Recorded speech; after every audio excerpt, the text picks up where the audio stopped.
Welcome to Podnutz, the Computer Repair Podcast, episode number 121. I'm Jeff Halash. This is our live call-in show for computer repair techs. The call-in number is 1-888-697-0162. Let me introduce the co-host. We have Chris Carruthers from the Remote Support Tech Team. How you doing, Chris? I'm doing Comcastic. How are you, Jeff? You don't have Comcast in Canada. Not the point. Also joining us today, we also have Marvin Bee from mbsystems.net. How you doing, Marvin? I am Facebook. Fantastic. Oh, that's awesome. That is global, by the way. And we also have Chris Jones from Computer and Communications Innovations. How you doing, Chris? Good, and I am Comcast because I use Comcast. There you go. There you go. I love Comcast now. And I sell Comcast. Oh, there you go. All right, also joining us today, we have Max Monty from maxmtechnology.com. How you doing, Max? I'm doing good. I guess if we're going to throw names around, I'm iPhone 6 ATT LTE Tastic. How's that? Doesn't really roll off the tongue nearly as well. No, it's a good first shot. All right, so Max, you bring up more important. Yeah, Max, you bring up a good point. How many people here on this panel today are actually carrying Android phones? Yep. I'm Android. Chris? No, I'm iPhone 6 Plus. Marvin? iPhone 5C. Okay. And we've got basically 2 Android and 3 iPhones. I noticed that a lot of techs actually use iPhone for some reason. I hate to tell you, but the only reason why your phone looks bigger is because of the bezel. My phone's a little bit bigger than yours. Oh, wow. Are we really going there? Just saying. I don't know about that. I do because I've measured it. Oh, my gosh. Okay. Yeah. That's awesome. Well, thanks for coming out to the show today, guys. And we missed last week, unfortunately. Chris was out putting together desks, and I myself was at my regular workplace putting things, from a line into a rack, and that was fun. So I did miss not being here, and I'm glad to be back. So hopefully we got a full show and lots of emails and different things to bring in. All right. So, hey, Chris Carruthers, what's been going on in your business lately? Well, I mean, we moved into our new office on Sunday the 1st, so that was very busy. Just been, getting into the hang of actually driving to work, which is amazingly awesome. I didn't realize how much I missed going to work until I started doing it again. So, for those of you working out of your homes, if you ever wind up working out of an office, very quickly you find out that you're not nearly as stressed out when you're at home. You actually feel relaxed. So that's what I've been working on. It's relaxing myself. That's good. So being separated from the things you have to deal with on a regular basis, it kind of gives you that separation just having to go to an office and being there? Yeah, like the difference between going to work and just being around, right? Gotcha. You can kind of leave work at home. Yeah, I've got my cell phone with me and my laptop, and if I need to, then I can still work from home. But, it doesn't feel like it all the time. So it's definitely a big difference there. We are currently testing a remotely managed encryption system. We have a client that's had some banking employees, and they needed encryption, so we're testing that out, which is going to be great. And Brad is in the other room right now fixing a bad hard drive, so we'll see how that goes. Oh, great. So busy. That's good. Yeah, got to keep busy. All right, and Chris Jones, what types of things have you been working on in your business lately? Oh, I've got 3 clients that are moving currently. I've got 2 clients that are suing each other. Oh gosh. What? I've got got a couple cabling jobs going on. Got a lot of web work going on, and just the normal stuff. So. You got your hands in everything. That's awesome. So definitely keeping you busy. Yeah. We stay pretty busy. Good. Very cool. All right, and Marvin, what do you got going on? Oh, well, first let me report that we had a South Florida meetup last night in honor of Lisa, call that girl, Hendrickson. Won't tell you what happened there because what happens at the meetup stays at the meetup. That's awesome. So, but she says hi to everybody. And Steve Cherubino was not at the meetup, but he says hi as well.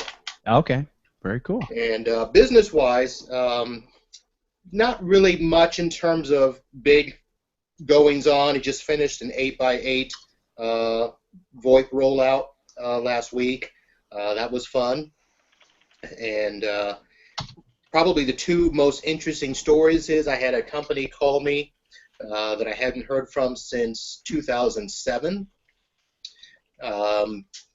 I actually was working for an airport locally, and then they changed personnel, and then we weren't working with them. But the company that supplies it's called the noise system, and basically they've got a monitoring system for the neighboring houses, so that if people are complaining about the noise of planes taking off and landing, they've actually got this whole monitoring system that records the noise so that they can see if somebody calls at a specific time, was it really that noisy or are they just being ridiculous? Wow. But they had a hard drive crash on the system, which is a 2003 small business server that they are still running. Ouch. That they needed me to go out and look at. And it is an IDE hard drive.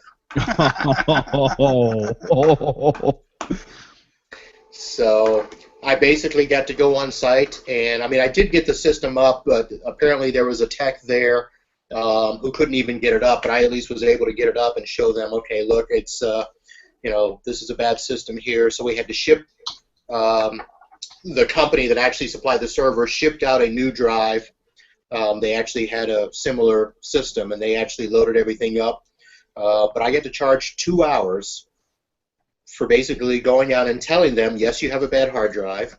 And then on my second trip, all I had to do is install the new hard drive and make sure it got on the network. Oh, that's awesome. Awesome. That was good. And then my other story involves a client of mine that I won't tell you the story about their phone system, but that's how all this got started. The tech that came out to install their phone system offered to rerun their cabling in their office because it's a mess. They wouldn't let me have anybody do it because I told them it's going to be a couple of grand to clean up their cable. And they've only got 6 people there, and probably 10, 15 cables between printers, devices, and all that. So this guy offered to redo their cabling for $300. Oh, wow, no. Wow. And I didn't know that they had agreed to that until I got a alert that the server had gone down about 7 o'clock on a Friday night. So I called the owner to say, your server's down, do you know why? And he goes, oh yeah, we got a guy here redoing cabling, so he shut everything down. Oh. And I said, that would have been nice if they'd have let me know first. But to make the long story short, he ended up basically pulling all their cable out, and he worked from Friday at 3:30 till 4 a.m. Saturday on part 1 of the cable cleanup, then went back out Saturday afternoon and stayed till about 2 a.m. Sunday redoing all their cable. For $300? Wow. Yep. For $300. Ah. And I said, you have got to be kidding me. The nice thing is that those pizza rollers are really good for crimping. Oh, zinger. $300. Yep. I guess it's one of those things where you go, I just look at my time with family and all the things that I do in my life, and my time is worth a lot. And that's just not worth it for me to do those types of jobs anymore. But we're not the only industry that deals with it. Construction industry deals with it. Anybody that's doing remodeling, that type of thing. You always got these people that come in and they'll do it for dirt cheap. And literally, it seems to me, something, whether it's painting, remodeling a kitchen, a bathroom, or whatever, a lot of these people will come in and they'll do it for a price that's basically, they're literally, by the time you pay your taxes and all that kind of stuff, you're making like $5 an hour. Yeah, I mean, with 30% down, that comes down to what? 'Cause your income tax is what, around 30% ish? Yes. I mean, yeah, that person made like $10, $11 an hour for 24 hours worth of work in 2 days. Like, no, no. If that, I mean, they take into account, parts and stuff. Yeah, material. What was that rolled Oh, into? no, that's true too. Yeah, I mean, what you said about 15 of them, so you're probably looking at about That guy did it for free. 89. Yeah, he pretty much did that for free. Was that parts included? Well, here's the thing. I haven't been over yet to see what he did. Okay. I'll be going over Probably there. a good thing. Yeah, I'll be heading over there either tomorrow or Tuesday, because I actually had to call the owner back. The tech actually was quite impressed that I realized that their server was down. I guess Really? he doesn't know what GFI is. Apparently. Or any monitoring. Or any, yeah, like any type of monitoring at all with Anything any work connected to the environment. internet. Wow. Jeez. So, but I mean, there's a whole nother story I won't get into too much. But apparently, the guy called me after he was done and started, trying to pretend to play tech with me, and Pretend to play tech. We're not even hiding it anymore. Yeah. Like, pull the cell phone out of his pizza box. Yeah, he's like, what's the specs on the server? And hey, your Sonic wall looks a bit dated. Are we going to replace that? Basically, I found out he's a tech that's been out of work, and he's just been kind of picking up part-time jobs wherever he could. And this was a subcontracted job from the phone company, so he parlayed that into the cable job, in which he thought it was going to be, a pretty quick deal, a couple of hours to go in and, So I think he's looking at a way to get back in, because he started asking me about, well, I'm looking at replacing their switch at the office because, now they need more. And I said, hold up there, buddy. You're not touching anything on that network. Yeah. And, Wow. Just But interesting. the nice thing, though, is that Ethernet cable that had a broken clip on the end wound up getting a new one when he dried up some pepperoni and just stuck it on there. Here goes. Chris, you're just on a roll today. All right. Well, that's a very interesting story, and yeah, hopefully he'll find his way and learn to charge what he's worth. I will say this: it's tough sometimes, especially when you're out of work. People will do whatever they need to do, but I don't know. I still got to charge a decent fair wage in order to make a living. So. Yep. No, that's absolutely true. I mean, especially spending that much time on something like, I might give away a half hour. You know what I mean? Like right, if I'm on a job, but not like that. That's well. Remember whoever this tech is should be listening to our show. I think is what that comes down to. True. Well, remember the other side is the business owner who thought it was ridiculous that I told him it was going to be $2,000 or more to do the job. And thought it was perfectly okay to have another tech come in and for $300 do the same deal. And I think he realized that I wasn't joking when I said it's going to be a couple of grand. Yeah. Right. I mean, it comes down to the whole service industry thing that we were talking about before, right? Like, it doesn't matter if you're an electrician or a mechanic or a plumber. People want cheaper. People want less expensive because, well, it's just your time. Yeah. Just your time. It's right. just your time. Like, oh, well, you took a virus off of my computer. Yeah, but, you didn't have to buy anything for that. It was just your time. It's not really how the world works. Right. All right. Let me, hey, Max, what types of things have you been working on in your shop? The same basic stuff that I do. I'm still running a part-time business with my shop, but I've kind of scaled back. Kind of going off of what we've been talking about here, and it's always been a topic, anytime we talk about techs and their time and their money and what they charge and stuff, I've took a serious look at all that, so I'm kind of revamping everything I do and my processes and procedures, and my wife and I, we've got something joint going on together in the background, so I've kind of focused on that a little bit, and then on top of all that, I'm doing my regular work with my 9 to 5, and just recently I've taken up. I thought I'd give back to the community and taken up trying to get the Podnutz forum cleaned up and running again. And we can talk about that a little bit later afterwards if you want to do that. But just trying to kind of figure out which way is the best way to go with my time and my money, and still keep family time together. So. And now you're still working on a lot of iDevices, correct? Correct. Yeah, and that's pretty much what most of my work has been the past couple of months is fixing those. And we've talked a little bit off and on. I talked about trying to look at some working on other devices. That was a bad idea. Again, for the third time that I've thought about. Uh-oh. Did we lose you? What he was talking about there is, and I've talked with him, a couple of times where we've talked about, maybe going into Samsung devices and starting to work on those, and it's one of those areas that it's, some people can do it, and it's easy for them to do, and there's enough money in it for them. It's just not as profitable as an iDevice. An iDevice, it carries a little bit more of a premium. There's a lot of them out there, and the problem with the Android phones, Samsung and otherwise, is they're so different.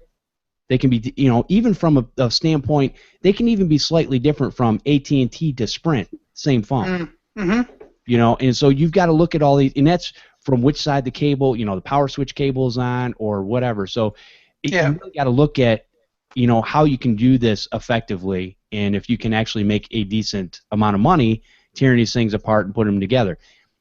I will tell you, Max has got a process for iPhones that he presets the screens up, and he can have that sucker done in less than 10 minutes.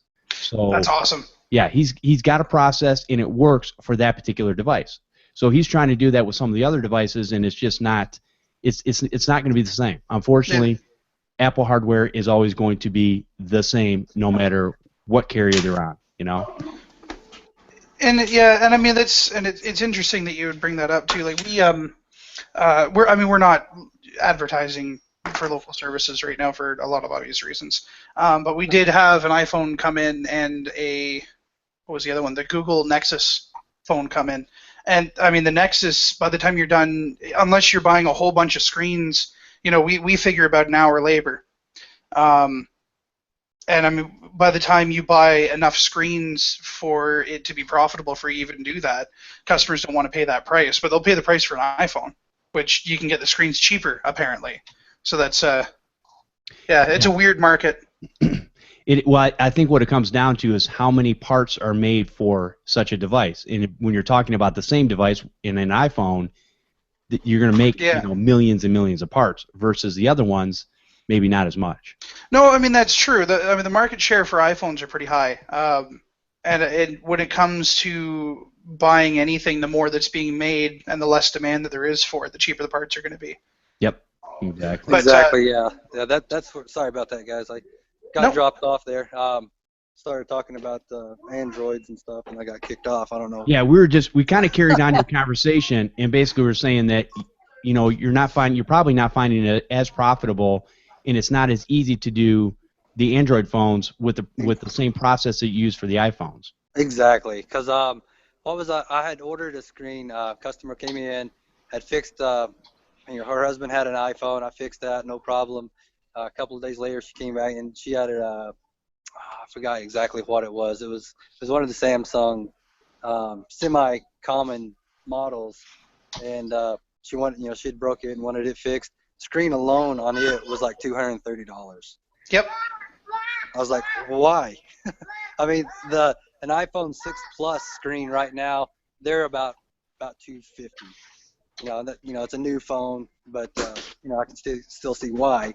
But this phone was 2 or 3 years old by model. So like you were saying, Chris, I think it's just a parts demand.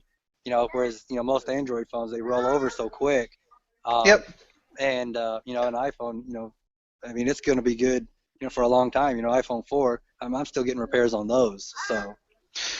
Yeah. Oh, yeah. It was an iPhone 4S that I just fixed. So So I mean, those are still out there. But what I've also found too is it's not even just the hardware; it's anything software related. Phone unlock codes is a very good example. If you want to do phone unlocking, you're going to want to set a flat rate for every type of phone, right, to attract the business in. But I mean, the price for an unlock code for some reason just varies wildly between devices and carriers. I mean, up here, Rogers is a huge cell phone provider, and I can get an iPhone 5 unlocked from Rogers for something like $20. But the same phone with Bell, which is the other cell phone company up here, is $25. Right, so like why the $5 difference is in there is completely beyond me, but they charge what they can get away with, right? Right. Yeah. Good point. So Max, is that pretty much a lot of what's going on in your business? Yeah, pretty much. I had to do a Windows 8 reinstall the other day. She did an update, and for whatever reason, all the apps on them stopped working. I mean, they would open, black screen, and then that was it. So I tried, there was a lot of stuff on it. Googled everything. I tried everything, but ultimately I just ended up doing a reinstall on it, and we were good from there. But, same typical stuff, not much virus stuff. I've been doing a lot of more hardware repairs lately. My repairs for Macs and MacBooks, they've kind of come up. The area where I live at, kind of pretty mixed as far as as the social status as far as like economy or economic, what they make and stuff. So I get a pretty good mix of everything. But cool. Basically, other than that, just the same typical stuff most of us have on a daily basis. Well, I'll tell you that when the apps are broken, it's usually from a bad update going from Windows 8 to 8.1. And to be honest with you, I've looked and looked and looked, and I've tried to fix several of them, and there was nothing I could do. Yeah, that's exactly what it was. That's exactly what it was. Well, I mean, going from 8 to 8.1 is more than just switching from Service Pack 1 to Service Pack 2 on the older ones, right? Pretty in depth. So I mean, when you're rewriting the operating system basically, and something goes wrong, you're done. Right, and a lot of people, plus it was also coming from the Microsoft Store instead of Windows Update, and I think that has a lot to do with why it doesn't work properly. And what happens? I think what happens is people run the system when they first bought the computer, like a Windows 8 computer, and they'll run it, and maybe it's got some malware and different things on it. And then they'll go to do the update when Windows 8.1 came out, and I think a lot of times whatever was broken in Windows just was not working well. Yeah. Although, really, I mean, I understand why they put it in the Windows Store in the first place, because I think they were trying to sell it at one point. Yeah. And so I understand why they put it there. But when they decided, no, we're going to do this free, there really should have been a way for them to move it into the Windows Update section. Yes. The fact that you have to get it from the Windows Store in the first place is a problem for me. Yes, I agree. And I think we've kind of talked about the different scenarios that we've all run into doing Windows 8 and 8.1 reinstalls. Well, I'm sure we all have. Unfortunately, remotely, you can't do a Windows 8.1 update. I mean, we had a tech bench recently where somebody asked us to do the 8.1 upgrade, and we wound up doing it, but you have to stop after you start the installation process, because when it restarts, the network card doesn't turn on when you get the prompting to put in all of your information after the 8.1 upgrade install. Right. So, I mean, they've really limited. I don't know. They've limited a lot on what you can and can't do with that, and it's just. I'm not a programmer, so I'm not going to pretend to understand, but it doesn't make sense to me. Well, part of that is because it's actually linking your Microsoft account, which I'm still to this day am encouraging people to create a Microsoft account for the computer, because I have actually people who've forgotten their passwords or whatever, or they'll use a local system. There are certain things on a computer, apps and different things that won't work. So a lot of times I'll just like, hey, you know what, we need to create this. We're going to put all this information in here. We're going to put your password down somewhere, and it's going to be safe for you. And we'll go ahead and go from there. And usually the people, when I set them up, they don't have a problem. Now, when they go to set it up for themselves, there tends to be some problems, especially by the time I get the computer. Yeah, and I mean, there doesn't. Well, there's. I mean, it's such a simple process too. But at the same time, if you got more than one system, right? It's nice to have everything sync. Mm-hmm. Right. So I mean, like, because we have now, I have the laptop, this desktop, the front desk computer, and the technician computer in the back. And it's nice that when I log into any of them, all of my stuff's there. Right. Yep. No, that's very nice. Hey, how about Chris Jones and Marvin? You guys messing with Windows 8 at all? Yeah, we are a little bit. We, as you know, we do a lot of Linux stuff too, and I wanted to tell you one thing that we've been doing over the past couple weeks. I wanted to see just how cheap I could get a machine, brand new machine, running Linux, and I bought an ASUS. It was a dual-core Celeron. I paid like $200 for it. Stripped Windows 8 off of it and put Linux Mint on it, and that's actually my primary machine right now. Oh, okay. I paid $200, you know, and it rocks. It absolutely, you know. But we do a lot of Windows 8. We do a lot of upgrades. We do a lot of, you know, new stuff too. But I've got so many clients now that, you know, that have kids that want something that's reliable, and you know, we've been pushing Linux, and you know, of course, we've been doing Linux servers for 20 years, but you know, I kind of surprised myself with this machine. It really, and I run TeamViewer on it. I run all my utilities. I run LibreOffice, you know, which is 100% Microsoft Office compatible, and it just rocks. So. Well, see, the difference is what I tell my customers is a lot of times it's not really, it doesn't have a whole lot to do with the operating system. But the thing is, when you buy a $200 laptop or a $700 laptop, your fit and finish is what's different. And what I find a lot of my customers that are buying $200-300 laptops, they drop it one time, it's done. I mean, parts fly everywhere. And a lot of these kids are really abusive with these laptops. So I tell them, I said, if you're going to set this on a desk and not move it anywhere, that's perfectly fine. But if you're going to move it around, carry it back and forth to school, I know you don't want to spend more money, but I'm just telling you, there's a lot of plastic in here, opening the hinges. I can't tell you how many times those things break, and it's because the manufacturers make the hinges too strong for these cheap plastic, with the screws, going to the backing on the back of the screen, and it's just like I don't understand it, but. Well, my main purpose wasn't hardware; it was more software. Right. Because I don't know. I've probably got 100 notebooks out there that I've sold people, and we've reinstalled. I never hear from them ever, because Linux doesn't get malware, doesn't get viruses, doesn't get right.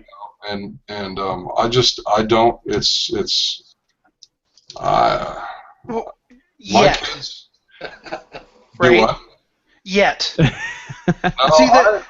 I really because of the operating system, because it's so strong. I mean, look at Mac, Chris. I know. I know. You know how many virus removals I've done for Macs in the last 3 months?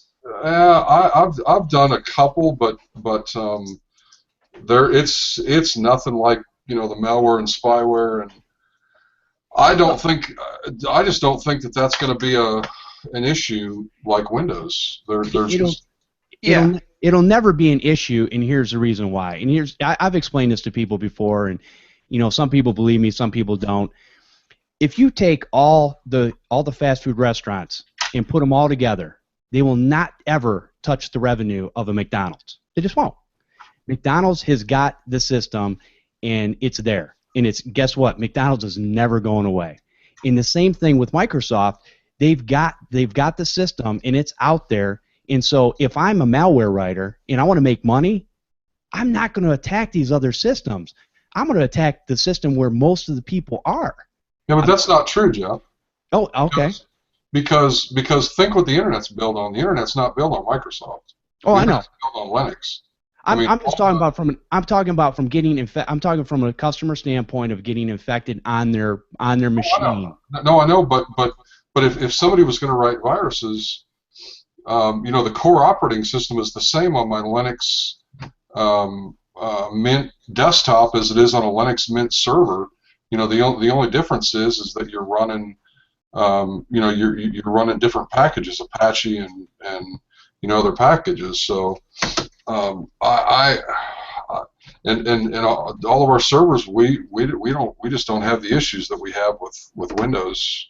And there again, Microsoft just doesn't do anything to combat that. I mean, they design Windows 8 and don't do anything, and I just it's frustrating. No, I understand, and quite honestly, I have not had a virus on my own personal system since 2002 was the last time I've ever had a virus, and I've been running Windows the whole time. So I understand what you're saying, and there are things out there, but also from a server standpoint, I am not surfing using a web browser on a server.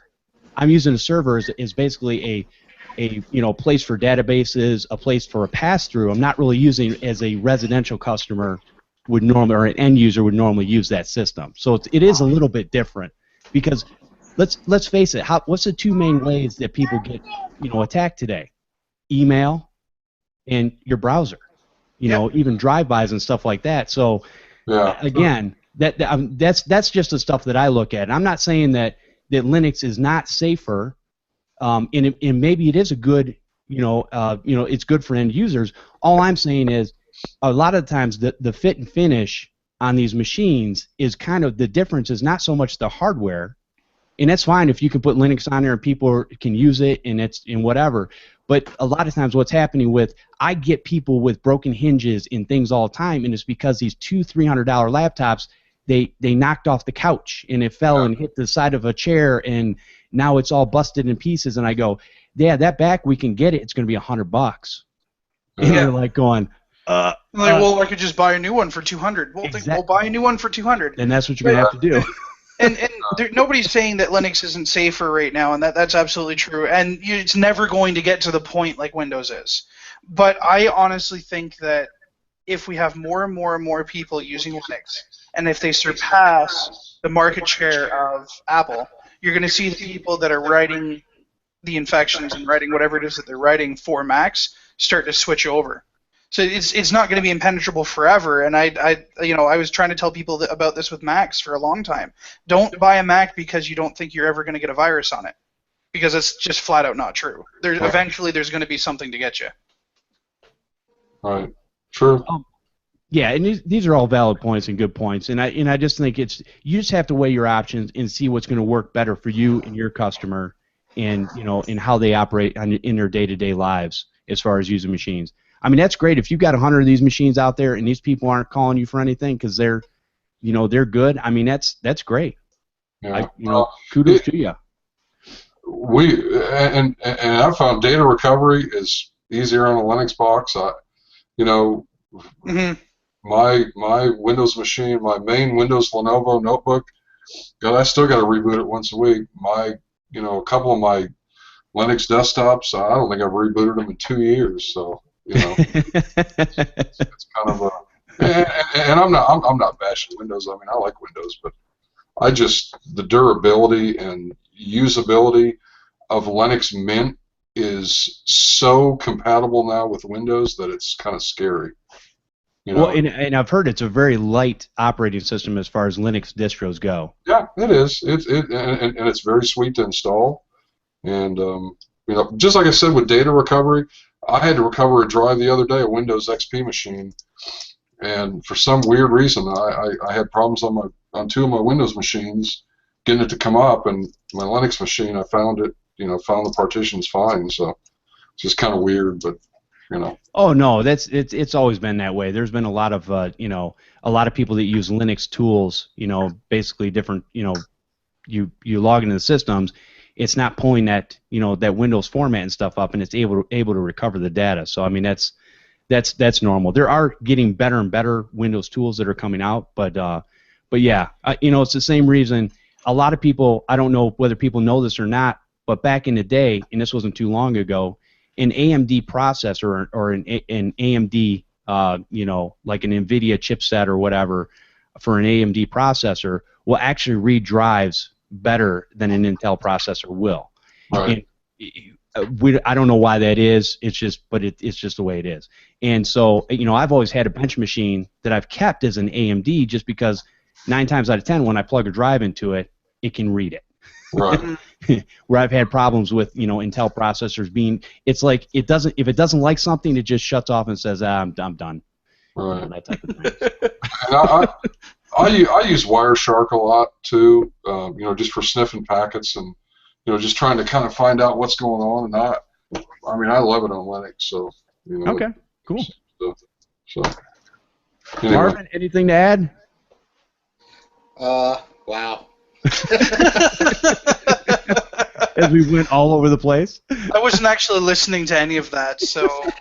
Well, here's what I can say. Just in the general topic of Windows 8, I myself don't have a ton of those running for my clients yet. Most of my clients are still running Windows 7, and that's mainly because their line of business software, that's what they run. And either, if they need to get a Windows 8 machine, they'd have to upgrade their line of business software, and we're talking, some of my clients are only 10 or 20 users, but I've got a couple that are, hundreds of users, and they're just not ready to do it. Right. I mean, I've actually got a client that's got 70 desktops, but 29 of them are still Windows XP. So we're still trying to get those up to Windows 7. My God. Oh. That's just, so that's the rest of the year. We're doing maybe one system a week is what they're budgeting for, because they can't do it all at one time, or they won't do it all at one time. Well, it makes them let's move make forward. that distinction because Yeah. But I don't run into a lot of the installation problems because 99% of my systems are either going to be HP or Dell's. So we're getting all those systems as they are. We're not really redoing them. Even with imaging, I mean, we basically do a baseline image just for backup. But by the time those systems are gone bad, we're usually getting a new computer. So. Yeah. Okay. Gotcha. Are you doing the leasing thing, or are they just buying it outright? They're buying outright. Hmm. They're not into the leasing. But I was going to make a distinction that, we were talking about the, Windows versus Mac, IE versus Chrome, Firefox. That reminds me of. I just had to look it up. Show 417. You guys had Paul Nelson on. I think that was just the regular Podnutz Daily. Okay. Jeff, Yep. you remember that? Yeah. And you guys were talking about Exchange Server Right. versus Office 365 and how everybody's being pushed to Office 365. I'm probably one of the few proponents that can say my clients are still using the on-premise Exchange servers because they have to. Okay. They're products that, for my law firms, it's their case management software that will do some sort of integration with Exchange, and it can only work with the on-premise Exchange. Agreed. So in that sense, we're going to use Exchange, local as long as it's available, even though it is going to be much more costly because they took away the small business server. That probably killed the last two Exchange servers. By the time you do the server, the Exchange, and the licensing, I mean, I had to, one client was $15,000 to do that. Ooh. Yeah, it's amazing the decisions that are made, when it comes to things like that. They never should have taken away the small business server, in my opinion. Right. Yeah. Not that I don't understand what their thought process is, but then they're cutting out all of the people that need to use it. Right. There's always going to be a use case for an office with 3 people in it to have a server to run Exchange. It's going to happen. Yeah. Exactly. So, taking that option away is just it's not sustainable. Yeah. Well, it's and I'll put it into a car analogy because I work for Ford Motor Company, and that's what I do. So, anyways, we back in the day when everything was just we were selling cars off the shelf. We basically had maybe 20, 30 different lines, different vehicles actually, and nowadays we're down to about 10. And the reason those decisions were made was, we weren't really making a whole lot of money off of, the other ones. So we kind of nailed it all down and simplified everything and said, okay, we're going to make money off of these, and we're just going to keep it very, very simple. So I think a lot of times that's why those decisions are made. But yeah, it is kind of bad because you still have your main server, your Microsoft servers, and how hard would it be to actually dumb down the code to get back to the small business server with maybe not as many bells and whistles as what's in your full-grown server? Well, I mean, they've kind of done that with the Windows Essential server. They just, they've got it to where you can integrate Office 365 through there or hosted Exchange through there. It really isn't much for them to have kept a local Exchange available. I gotcha. I don't get it unless they really truly are trying to funnel everybody to Office 365. Yeah, well, they are. Well, yeah. I mean, they want everybody to go on Office 365 because they will make more money off of it because they can get smaller businesses to take it, and because it's a per-user license. Yeah. I mean, okay, let's not get into the intricacies of Exchange licenses, but I mean, they will make more money, and there's no doubt about that. Yeah, So that it's completely a financial thing, and they're telling everybody that we want to be able to control the quality of service that people are being given, and we want to make sure that there's backups and uptime and failovers, and to their credit, they did that. Office 365 and hosted Exchange is doing a phenomenal job of keeping everybody up and running and doing a great job on everything that they promised. But they're making more money, and that's all they care about. So it just like I was saying, it's just shooting the people that are small businesses that need local Exchange. And I mean, good luck telling a lawyer's office, hey, we're going to have to find something different that works with Office 365. Good point. Yeah. Well, okay, so I'm going to dial this back a little bit. I want to let everybody know that we actually have a giveaway. Believe it or not, that we are giving away a copy of, a year subscription of D72, with the DMZ standard access. And you guys can either get a single technician license if you win, or a 2 to 5 technician license. DMZ standard level access includes all video training resources, 1 hour of tech-to-tech support, phone or remote, and an included webinar seat in any training webinar of your choice. And Nick, as he always does, is also throwing in a 15% off every year renewal to sweeten the deal. Nice. And here's how the contest works. I want you guys to just send an email to podnutz@podnutz.com with the subject line D72 giveaway.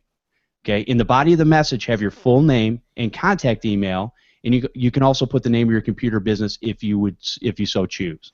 So remember, just like I said, give it subject line D72 giveaway, in the body of the message, your full name and contact email, and then you can also add your business name if you so choose, and we will do a random drawing 1 month from now. So probably first week in April, I believe, maybe second week of April, and we'll go ahead and do that and get that going. So, all right.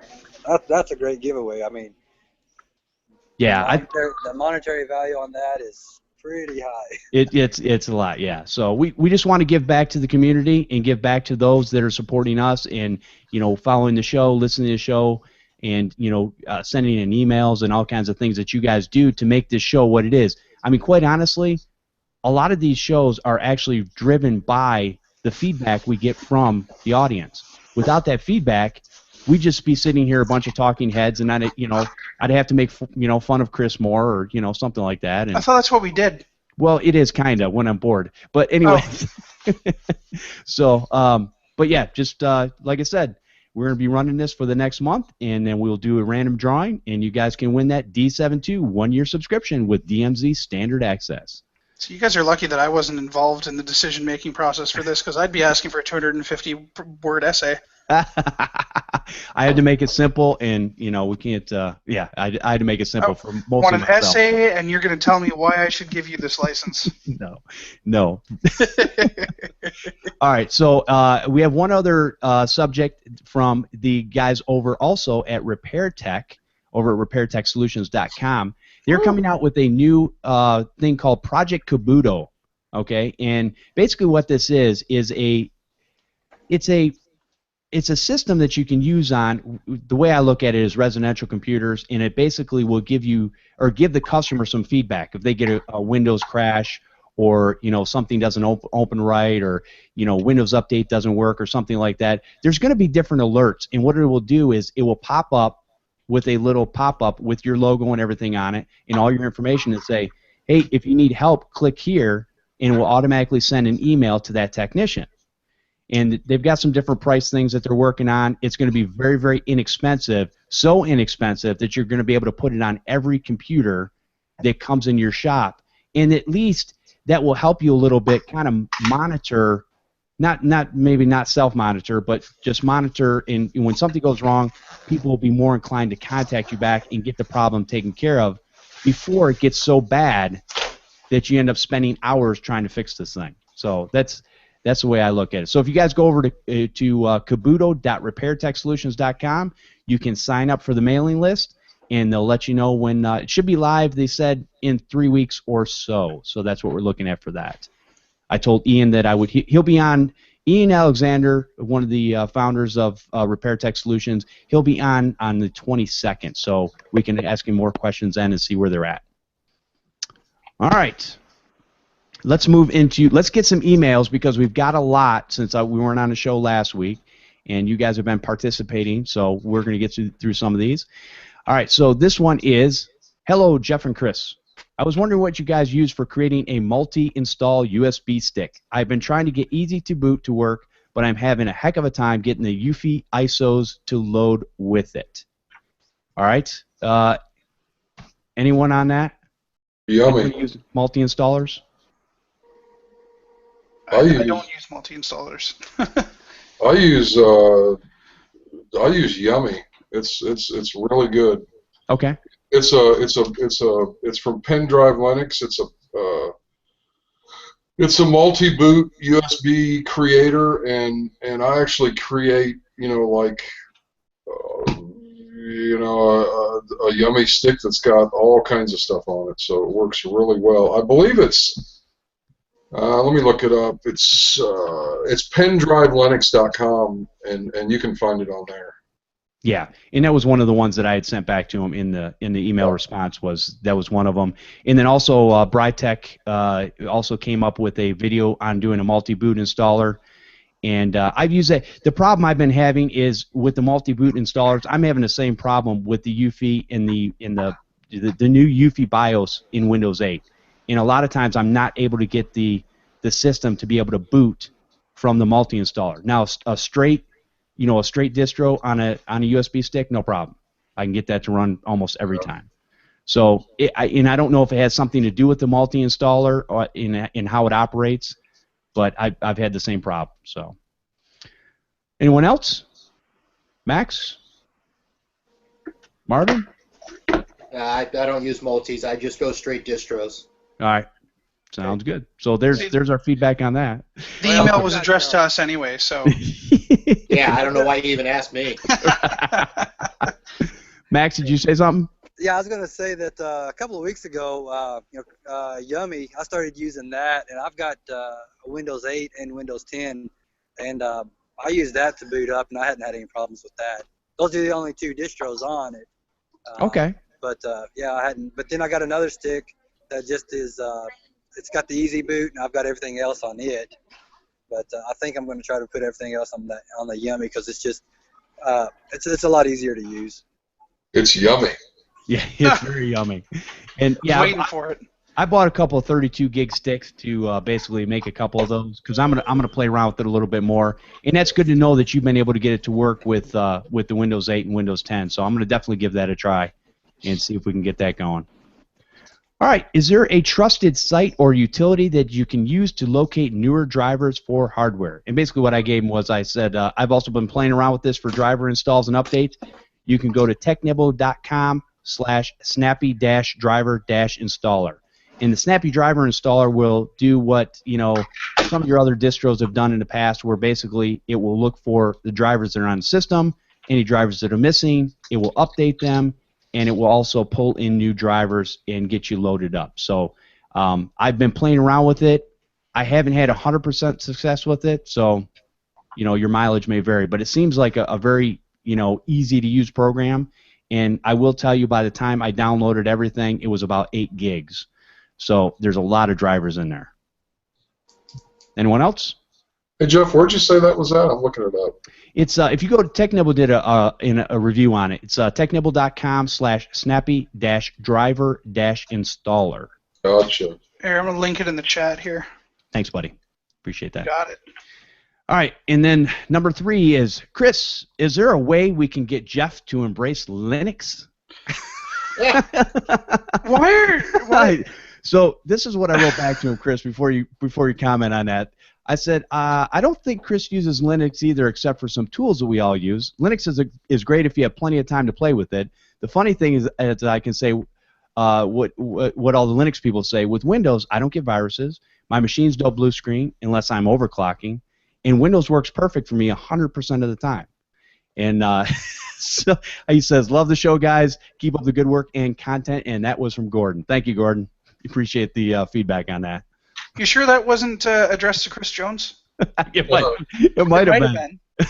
Because, I'm the last person to have anybody come to me and say, hey, why don't you convince somebody they need to use Linux? Because I don't. And it's not because it can't work. I've had Linux systems, and yeah, absolutely, there's a use for it.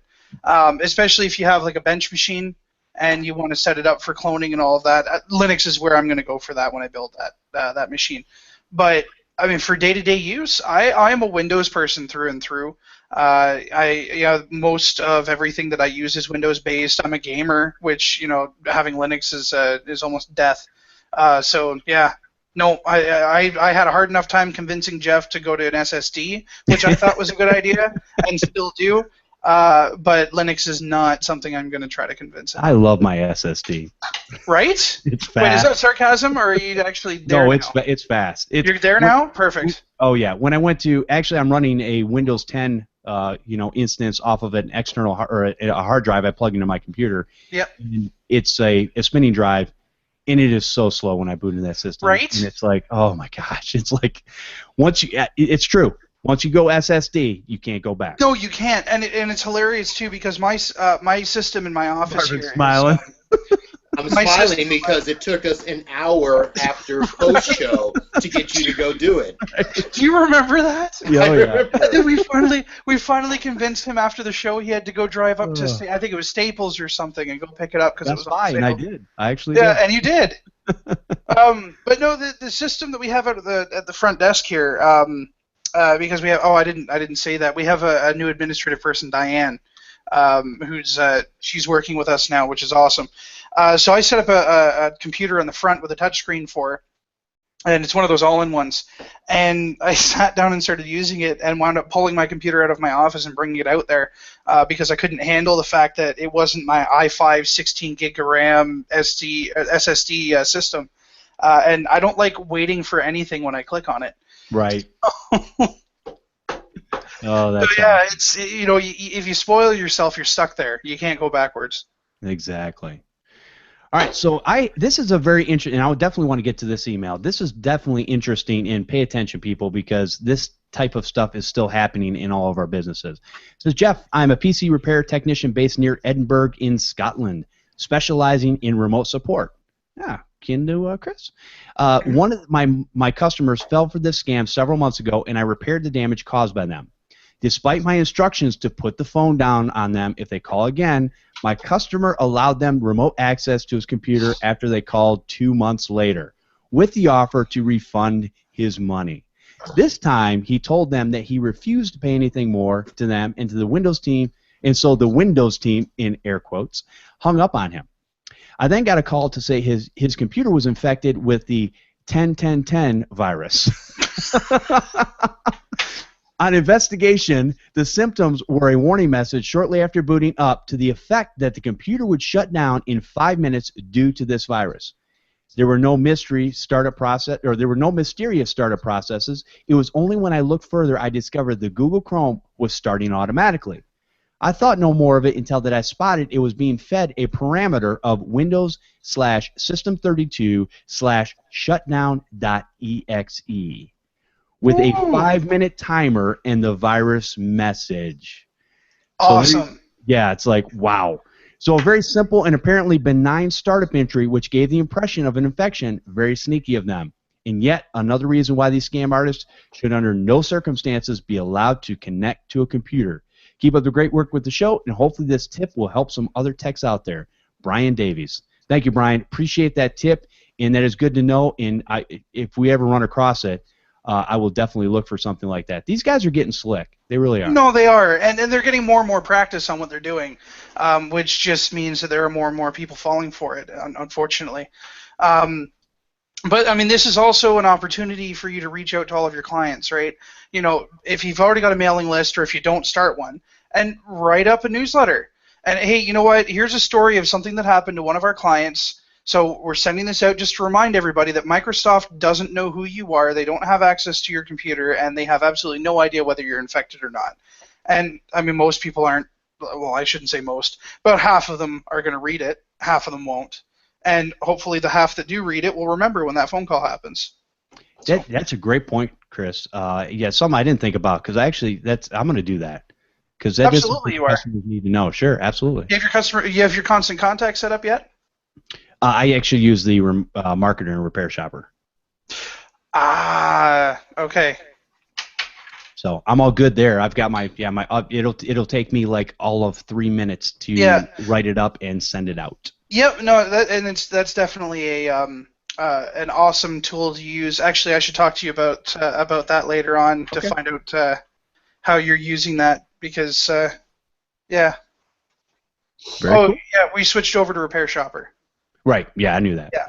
So I couldn't remember if I told you that or not. Yeah. All right. So so definitely have either one is Chris, Max, or Marvin run into this type of problem with people calling with the Windows scammers basically? Yeah, I actually had a client call me here a couple weeks ago with the same phone. Basically somebody called them and they actually let them on their machine and I was like, why in the world would you ever let somebody on your machine? That's just and they asked if I thought it was a scam, and I said, yeah.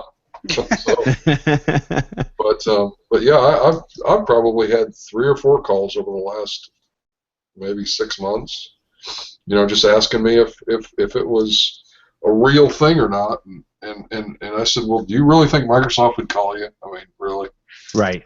So and they're like, God, I feel really stupid. So but. Yeah, but they never actually say they're from Microsoft. They say they're from the Windows support team. Right. Yeah. It depends on which scammer you get. Yeah. The one mine was the guy said that he was from Microsoft. So that's what the guy told me, or my client told me. So. Yep. I think there's so many of them out there. So. Oh, they're trying every little thing under the sun just to get you for to sure. believe them. But Chris, going back to, how many of your customers that don't actually know you will let you on their machine? All of them. I mean, that's the point. Well, either Chris. I was same thing. Oh, sorry. Here. So it's because Chris was making that comment, and I was like, well, that's true, but a lot of times these people just don't know, and it's like, and it's sad. I've had people that this has happened to that I've worked on their machines, and they didn't want to call me. Yeah. Because somebody called them and said they were infected. They felt silly. And I'm like and I had to explain to them in a nice way, if something happens, feel free to give me a call. Yep. Just give me a call.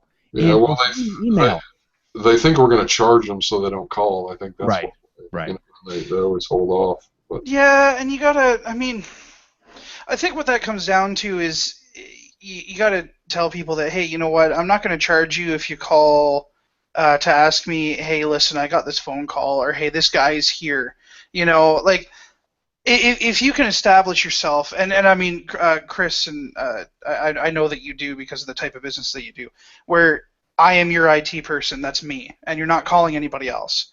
Yeah. So, if you once you get that established, it's only ever going to happen once, where they're going to get that phone call, they're going to let somebody on their computer, and they're going to think, oh, geez, I really wish that I hadn't done that, right? Now you can tell them, hey, listen, I wouldn't have charged you if you had called me and asked. Right. They'll know for next time. But, I mean, who was it? Martin, I think it was Martin Obando, where this quote was pulled off, and Lisa keeps on using this quote that, I'm not going to charge if it's a yes or no question. That was Matt Rainey. Matt Rainey's Rainey. always said that, yeah, for years. I'm not going to charge for a yes or no question. Everything else has a bill. Right. But if somebody's calling you and saying, hey, should I let this person on my computer? Well, the answer is no. And now I'm not going to charge you. Exactly. Yeah, good point. Good point. I don't. If somebody calls me with a question, even if it's 15 minutes, I don't ever charge. I guess I'm kind of bad at that. I probably don't charge for a lot of things that I should charge for. So, but yeah. On the other side, when I send them a bill, I never get questioned on, right.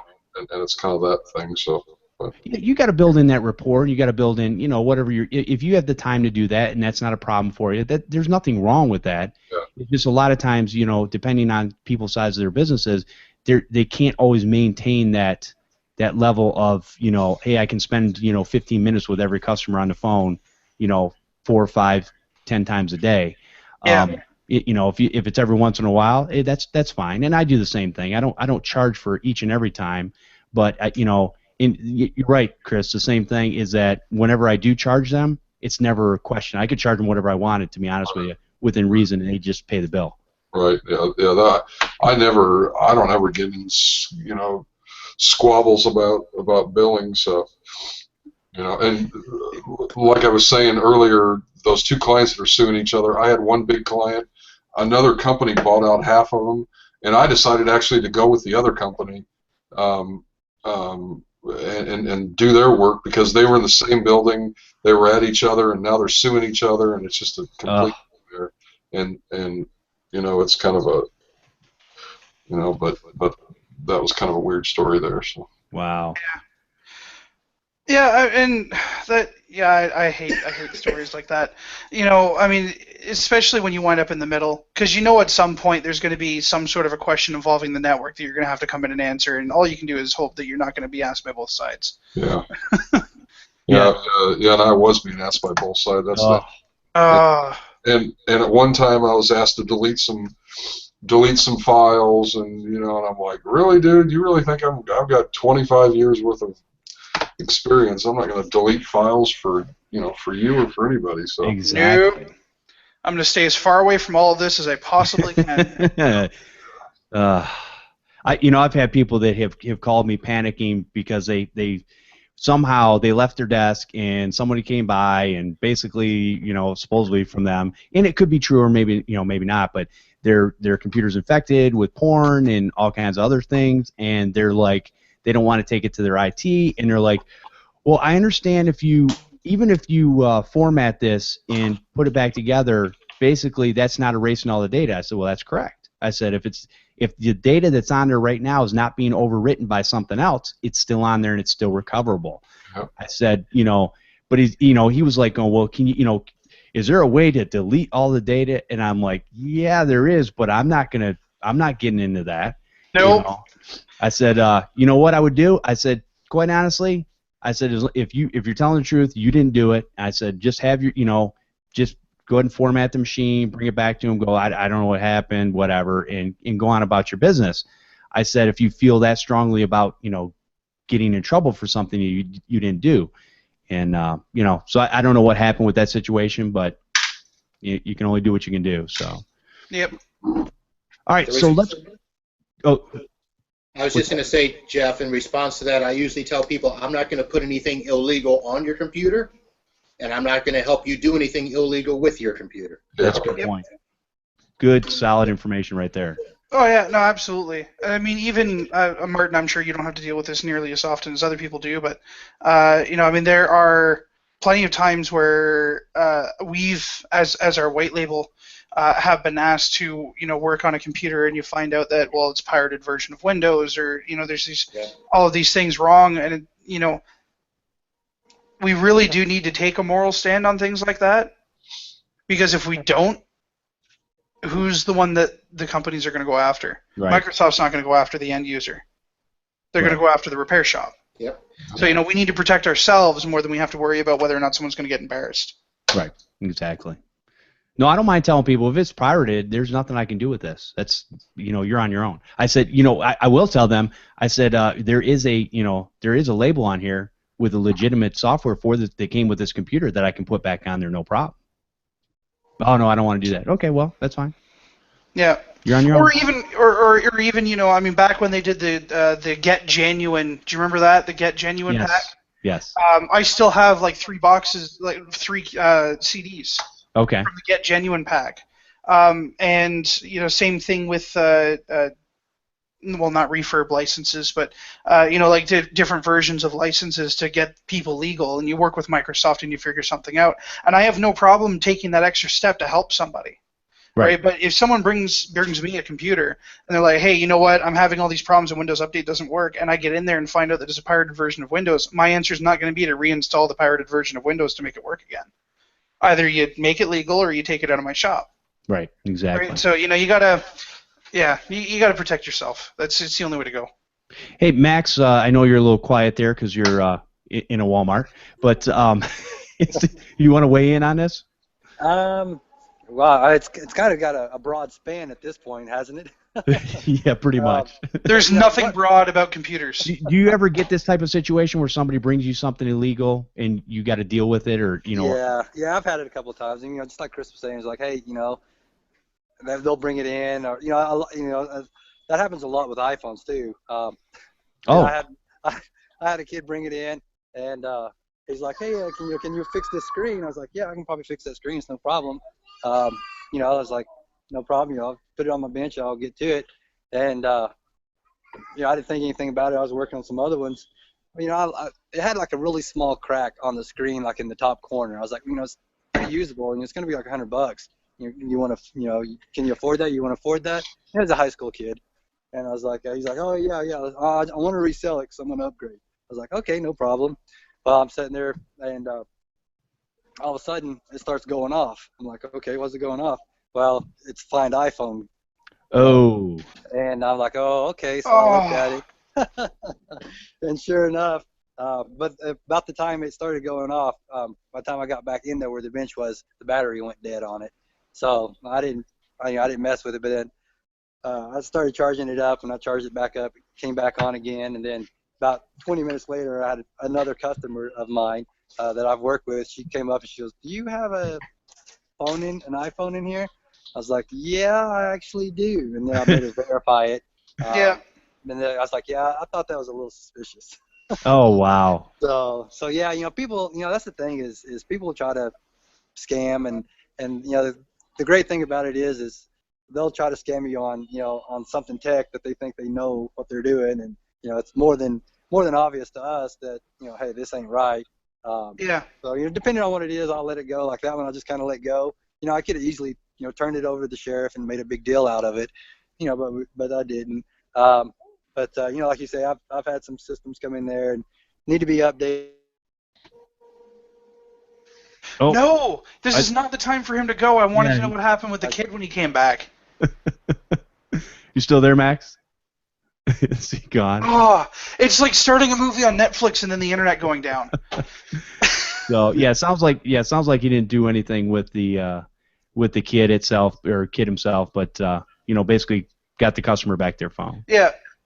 See, and what's unfortunate about that too is that, and I don't know if Verizon and AT&T and all of them have done this in the States, but up here, Rogers and Bell, they've set up a joint website where you can toss the IMEI number of any cell phone into their system, and it'll tell you whether or not it was reported stolen. But that's not going to get checked on every phone that comes into every shop in Canada. Right. So it's. it's great if someone's trying to sell you something, you can go and look it up, but there should be there should be something more that can be done with those, whether shut down the phone or display a message, hey, this has been stolen, from the cell phone providers themselves. I think. That's a good point. All right, let's move into our third email, third of many. It says, and this is from Pavlov. It says, "Hi Jeff, I'm very grateful to you and that this podcast exists. If it wasn't for you and your guests, I would have to spend a lot of time doing research and such. I'm in the process of setting up my business, ordering cards, naming my company, even though it's just me, advertising myself, etc. Currently, I'm in the business of buying a domain name and building a website. You mentioned GoDaddy, and of course, your word is valued among myself as it is one that I'm going to buy my domain from." And I immediately responded back and said, "No, I don't use GoDaddy anymore. I used GoDaddy a long time ago, but not lately. I actually use hover.com because they don't try to upsell you on every little thing that you need for a domain." And it says, "Can you please touch on the website acquisition, what to be aware of, small print, etc. When I choose a name, I had prices starting from a few pounds to 1,600 pounds with running traffic. Although I have no idea whether I need it at this point. I have no idea what that even is. I started reading all about it. However, it appears to be a bit more confusing and overwhelming. You and others have your own websites. If it is not too much trouble, can you explain in sort of a simple words what to consider, what to be afraid of, how to save money? Is it worth it to go for a more expensive website prior to even having your clients?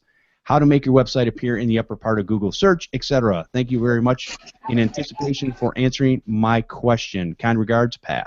Thanks, Pav, for the email again. We'll try to answer some of these. And again, I've already said that I use actually hover.com for my domain names, and it's a Canadian company, so I support my Canadians. Thank you. So anyways, anyone else know what a website with running traffic is, or any clue? It's a pre-existing domain that's already existed. Okay. That has high Google ranking and a lot of just organic traffic. So what's happening is somebody's put their domain up for sale, and GoDaddy has a marketplace for that, so that when you're searching for a domain, it'll actually show the GoDaddy marketplace domains. So I would say that, it depends. If you have the money to sink into that, it could get you a lot of traffic. It won't necessarily be the traffic that you want, so it's a risk. Right. That's what I would say to that too. Chris Jones? Actually, I was just looking at my GoDaddy hosting right now, and all my 3 or 4 of my sites are down. That's actually pretty interesting. It's not. Let's face it. Web hosts go down. It happens periodically, but it's not something that happens all the time. No. Yeah, and I use GoDaddy. I use some one-on-one stuff. I've got some stuff hosted on Google through Google Apps and stuff like that. So and plus I run a couple Linux servers that we run Apache and stuff on. So GoDaddy's probably the one that I want to get everything off of. Like you were saying, Jeff, because they call you like twice a month wanting to upsell you. Right. Yeah, and again, you could even buy your domain. Well, I would say, I probably wouldn't. If you're going to be in the GoDaddy universe, I would say you buy your domain and get your hosting and everything right there all in one shot. It's going to be a little easier to maintain that website. If you're going to go outside of there, there's many other different hosts out there that you can be a part of. I use HostGator myself. It's just because it's something that Steve Cherubino used back in the day. I've used it. I've had no problem with it, but I don't have thousands of people trying to ping my site every day. Right. So, somebody got their speakers up a little bit. I can hear myself. I can hear a little feedback.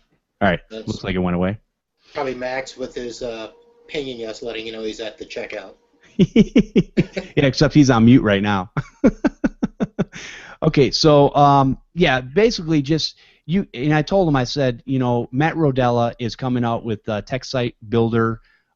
There was been Tech Site Builder 1, Tech Site Builder 2, and he's coming out with a third iteration, which he's just going to call Tech Site Builder. and basically it's going to be basically a website and hosting all in one. You plug in your domain, you plug in the information for your particular business, and you're up and running with a computer repair website fairly quickly. And him and I have been talking a little bit about the things that I would like to see in a website, and prices and stuff like that. So look for that coming down the road. I think you can get on the mailing list over at techsitebuilder.com and check that out. If you're going to do your own, you can do a WordPress installation. There are plenty of people in the community that do WordPress and deal with these things all the time. There's plenty of people out there that will help you, and obviously for a fee, help you with a WordPress installation and get your website and stuff set up. So you can go that route also. I would probably start off basic and simple, and my basic web page was a one-page static HTML web page that I used for years until I switched it over to WordPress, and it worked fine for me. My Google rankings were, they were okay as far as because I was using Google AdWords at the time. Now that I moved to WordPress and there's, some SEO and stuff built into the back end on that, my Google AdWords is also with my Google AdWords, it works very well, and my ranking is very high. Actually, if you do a search for computer, just the words computer Canton, I come up right underneath my #1 competitor in the area. So I don't really consider them a competitor. They've just been in the business for 25 years, and they've got a couple different shops in the area. So I've done okay as far as this area is concerned, but your mileage may vary. So yeah, and don't spend a whole lot of money. I mean, hosting is what, maybe if you buy it for the year, maybe $3, $4, $5, $6 maybe tops. Yeah, a month. I mean, I pay about $7 or $8 a month through GoDaddy. Okay. I get a month or a year? No, a month. Okay. And I've got about 20 sites hosted on there, and then one-on-one's about the same, So, and most of mine are WordPress. So. Okay. I think if you're going to start off, you're not going to do. The reason mine was an HTML static page is because somebody else built it for me, and I was able to put my information in there. I wouldn't have done it myself. WordPress is much, much easier to implement and put together, and kind of be able to, you can learn some basic things on how to manipulate the website enough to get it up and running. Again, I really only concentrate on my first page. I mean, I have other tabs and other pages in there. About page, you can look at the Google Map or whatever, and if you click on it, it'll take you right to Google Maps, and you do drive-by directions right there. But other than that, I just keep it real simple. Yeah, and the important thing with WordPress, well, really with any site, is using Google Webmaster Tools, Google Analytics, because Google Webmaster Tools, you can actually you can have Google crawl the pages right away. Like when you submit blogs, you can actually have them crawl them right away. So that actually works really well, and it's super easy, and it's free. Right. So like we put up about, my wife's a writer, so we put up probably 3 blogs a month, sometimes 4, and I get them crawled quick, and I mean I get calls off those blogs pretty fast, and I get a fair amount of traffic, so it's just content. Right. Yeah. Yeah, that's a good point. I'm glad you brought that up, Chris. Is that if you keep good new content, Google likes that, and they end up putting you a little higher in the rankings because of that. Yeah, and guys, you don't have to put up a 500-word blog every week. If you do an installation with a new rack, or do a new server, take a picture of it. Write a paragraph. That's content, and that picture actually will rank. So that's really all you need is content, and that's the most important thing. So. Very cool. Anybody else on that? No, I mean, kind of like Chris there. I've got WordPress. I've got GoDaddy doing my hosting for me, and I've got the last couple of weeks I've been working on getting my Google Webmasters built up, and last week I was working with you on the AdWords and all that. So yeah, I mean, it's just one of those things. You can find the time to work it in. It's only going to benefit you, and then eventually it could be a service that you could add for your customers too. So. Very cool. Hey, Chris Jones, can you turn your speakers down a little bit? You're the one we're getting the feedback from. Oh, sorry about that. It's all right. Way to go, Chris. All right. How's that? Much better. I can't hear myself. Sorry about that. It's all right. All right. So Marvin, you on websites? I don't do anything with websites. Yeah, and if you don't believe that, just go look at his website. I do nothing. Actually, the only thing I do is when we set up, our Exchange server stuff or anything with our clients, we do want access to the DNS control panel of all my clients. So we just make sure that, they're hosted at a place where we can get to the DNS control panel. Most of our clients are on network solutions. We hated GoDaddy years ago. I understand that they've gotten better with their control panel, but Network Solutions was the easiest for us to get in there. Plus, we had the clients register their sites there so that if there's ever an issue with ownership, they have their domain, and they can add technical contacts and remove us or whatever. We just did that a couple weeks ago where they had a domain go down, and the guy who did it hosted it under his own name. Yeah. It was 10 years ago, and he didn't remember stuff he did, and he's just a pain in the butt to switch it over. But we got them over to Network Solutions. See, and that happens way too often too, where somebody will need need their website hosted, and so they'll go to a company and have the company host their website for them, which sounds like a fantastic idea until you find out that whoever owned the company was a one-man show and registered every domain that they ever worked with under their own name, and now you've got a dispute. So it's not good. Right. Okay, so let's see. We've gone. Let me read one more email. And by the way, yes, my website may look like crap, but it works. Well, you've got the business to prove it, and from the way your business is, you really don't need that traffic going to that website necessarily, right? I mean, to be honest with you, if somebody calls me from the website, they're probably looking for the wrong type of business. And the only time we ever push people there is if we can't, for some reason, set up our remote support, and we just tell them to go there, click on the support button, and that's it. Gotcha. Okay. Very cool. All right, so let's see. Let's go to this one. This is from Nick Gaster. It says, "Hi, Jeff. Love the podcast, the Podnutz Computer Repair Podcast. Love it so much I'm going back to listen to all the old ones." Let's see. It said, "Would you please send me your Google AdWords?" Which I did. Jeff, I was inspired to take Scott's distance learning course, DLC, based on the MHDD podcast. Listen to all 24. Thanks for all you do. Thank you for that email, Nick. Appreciate that, and glad you were able to take his course, and that I hope you get something out of that, because Scott Moulton is the myharddrivedied.com man, and he knows everything there is to know about hard drives, hard drives and recovery. So, very cool. All right, well, guys, I think we've had a long, full show this week, and there's lots more to talk about, but I think we'll bring some stuff, save it for next week. And so I'll tell you what, Max, while we got you on, before you disappear again, why don't you tell people where they can find you at? All right, you can find me at my website. It's maximtechnology.com. You can find me on Twitter at probably just MaxTmon. Would be the easiest as far as personal-wise, and pretty much anywhere else across the web as nickname or MaxTmon on everything else. So try to make it easy.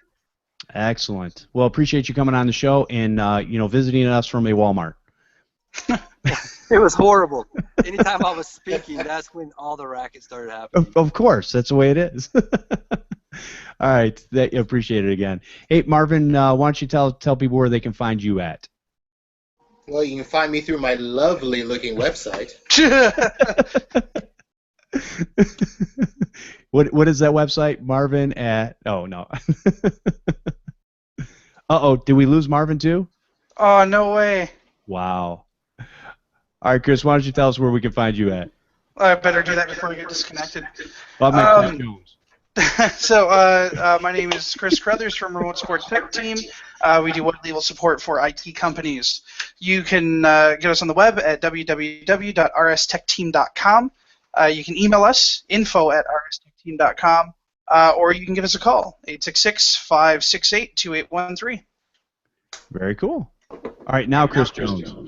We can be found at, when it's up and working, for some weird reason it's down, NashvilleComputer.us, and we service Middle Tennessee, and we've got some nationwide clients also. So. Very cool.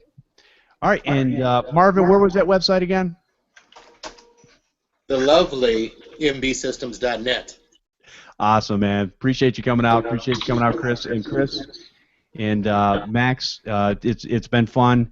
And I'll tell you what, you guys can find me over on the Google Plus at Jeffery Halash or Twitter at TechNutPC. And if you're a computer repair tech and would like to be a guest on Podnutz Daily, where you basically come and tell about yourself, everybody loves to talk about themselves. You tell about yourself and your business, and people get a lot out of that. So come one, come all. You can email me over at podnutzdaily@podnutz.com. You can also email questions to podnutz@podnutz.com.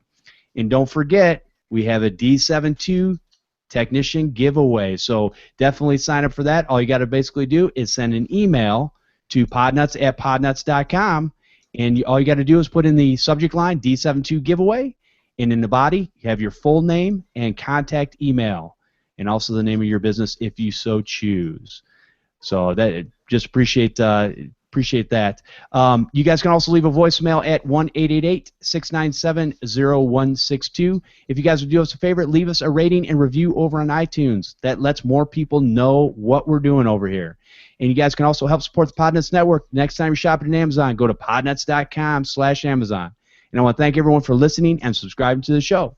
We'll see you next time on Podnutz, the Computer Repair Podcast. Excellent show, and we are still on the air. But yeah, okay, you guys are going to dance now? Awesome. Every show, Josh. Hey, Chris, we're still getting a little feedback from your speakers for some reason. Yeah, let me turn them all the way. Let's see. How's that? Test. Testing, 1, 2, 3. Test, 1, 2, 3. Good. Yeah, we were getting feedback from, well, we're still getting feedback a little bit. I'm not sure. It might be something that's going on in the computer there. So. Huh. You know, Jeff, every time you start talking, I see your green bar move, so I think it might be you. No, I was actually muting him. I was muting his signal the whole time. Well, we won't get the feedback. All right. What about your mic that wasn't working earlier? No, well, hold on.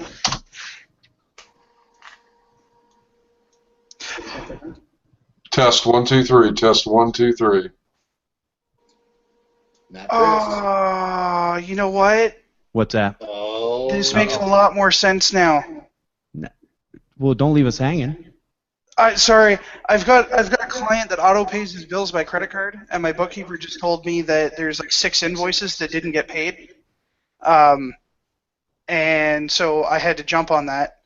And now that I'm looking at it, I realize the reason why it's happening is because the zip code was wrong in the address, so it was declining the card. Oh, that's common. Yeah. But that doesn't help us with the reverb. Yeah. Well, I don't know what you want me to do about that. Hold on. My headset's in now. Let me plug this in. It's not you, Chris. It's the other Chris. Did you like the Honda jacket that I put on earlier there? Yeah, that was funny. I was about to make a comment on that, and I thought I'd keep it to myself. I'm like, oh, we got a new sponsor. Yeah. We actually do have a new sponsor coming next week, but I'll mention that next week. Okay. It's the Apple Car. I'm just going to let everybody know now. Comcast. Comcast. It's Comcast, yeah. Because we're all Comcasting. That's right. I love my You know Comcast. what? I'll tell you what. If Comcast is willing to run a line up to here and give me free internet, I'll talk about them all day. And I also will bring back hopefully some more information on the whole Bitdefender debacle that I've been going through. So. Oh, the Bitdefender debacle. Really? Yeah, apparently, and we'll bring this up next week if I don't remind me, but I think I have it in the show notes. We just ran out of time. Bitdefender, basically, firewall will not work with Comcast IPv6. No way. Yep. And this is why wow. we're going to have this debate again because, and I'm talking with Ken Dwight, and Ken's going to come back on the show, and maybe we'll save it for a time when he's on the show. But one of the things that I stopped selling internet security suites because I would have little problems like this, where basically everything was working fine, except my browser was super slow, and my YouTube videos would buffer every 15 minutes or 15 seconds. As soon as I shut the firewall off, boom, and I turn the Windows firewall back on, good to go. So I might actually look for I don't know, I'm going to look at it. I might actually just be looking for an antivirus solution to sell my customers. Can we, Jeff, when we're off of the air, can you and I speak Yes. on that subject? Absolutely. Okay, I have an idea for you. Okay, good. I'm up for all ideas. Hey, Jeff, I put a headset on. How does this sound? Sound better? Oh, good. Yeah, I don't hear any reverb now. Yeah, that's probably the issue. It's probably Okay. Yeah, a lot of people don't, a lot of times I can get through like half of a podcast generally when somebody's using open speakers, and I can almost guarantee you that 100% of the time, halfway through, it just goes to, you can hear all kinds of reverb and stuff, and it's like I probably should have people put at least some sort of earbuds or something in and not have those open speakers. So. Yeah, sorry about that. That's all right. No biggie. Cool. But, well, appreciate everybody coming out, and yeah, I hope everybody, man, we talked about a lot today. We were all over. Yeah, we did. This was a good show, I think. Yeah, it was. A lot of good information. So I hope everybody liked it out there. What time is it? We're at 5:31? Yeah. So, Yep. All right, cool. Well, I'll tell you what, let's go ahead, and I think since we went so long today, I'm going to go ahead and stop the broadcast. You guys can still hang out for a minute, and I'm going to, we'll go from there. So, guys, remember, join us next Sunday at 4 p.m. Eastern Standard Time. We'll be here, and you know what? Get your phones out and get them ready, and give us a call at 1-888-697-0162. You can call in and be a part of the show right with us. All right, have a great week. Talk to you then. Bye. Bye.